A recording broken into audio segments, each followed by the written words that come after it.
It had been 1 year since I lost my best friend.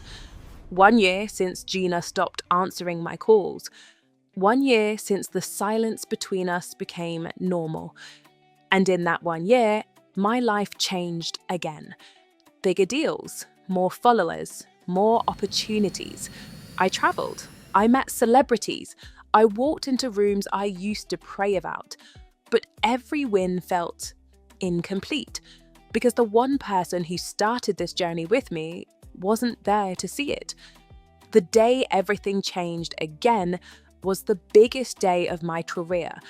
I had just signed my biggest brand deal, the kind of deal that makes your family scream and dance in the living room. My team decided to throw a celebration party. Lights, cameras, influencers, everything looked perfect. I wore a dress that made me feel powerful, confident, unstoppable. People kept coming to me, taking pictures, congratulating me. But in the middle of all the noise, I felt something strange, like someone was watching me. At first, I ignored it, until I turned and froze. It was Gina, standing at the entrance. She looked different, quieter, stronger, but it was still her. For a moment, the entire room disappeared. All I could hear was my heart. I didn't know whether to run to her or run away. She didn't move. She just stood there. So I walked toward her, slowly. When I finally stood in front of her, we both just stared. 1,000 memories in one silence. Then she said softly, "Congratulations, Bella." And that was it. Something inside me broke. Tears filled my eyes immediately, because after everything, she still showed up. "I didn't know if you would come," I said. She smiled a little. I didn't know if I should. We both laughed awkwardly, the kind of laugh that hides pain. For a few seconds, neither of us knew what to say. Then she said, "I saw your success. I'm proud of you." But her eyes, they were carrying something deeper.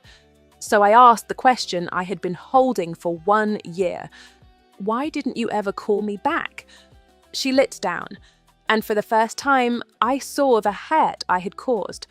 She said, "Because every time I saw your face online, I remembered that moment." She paused. "I needed time to heal." Her voice shook. "But I also needed to forgive you." At that moment, I couldn't hold it anymore. "I'm sorry, Gina." The words came out like a cry. I was selfish. I was scared. I thought if I lost that moment, I would lose everything. Tears rolled down my face. But the truth is, I lost you. She looked at me, and suddenly, she started crying too. We stood there in the middle of the party, both broken, both healing. Then she said something I didn't expect. "You didn't lose me." I looked up. She smiled through tears. "I just needed to find myself again outside your shadow." She told me she had started her fashion brand, small at first, but growing. She said the pain pushed her to focus, to build, to become stronger. Then she reached into her bag and handed me something. It was a dress. She said, "I made this for you, for your next big event." I held it, speechless, because in that moment, I realized something. We were both growing, just in different ways. And maybe this wasn't the end of our friendship. Maybe it was a new beginning. I hugged her, and for the first time in 1 year, I felt whole again. Sometimes, life separates you from people, not because the love is gone, but because both of you need to grow. And if the connection is real, you will find your way back. So if you're watching this and there's someone you miss, don't let pride keep you apart forever, because healing is always possible.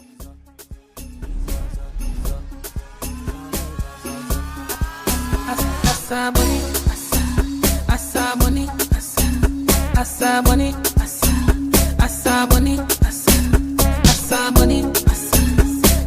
money, asa money, asa money, asa money, asa money, asa money, asa money, asa money, asa money, asa money, asa money, asa money, asa money, asa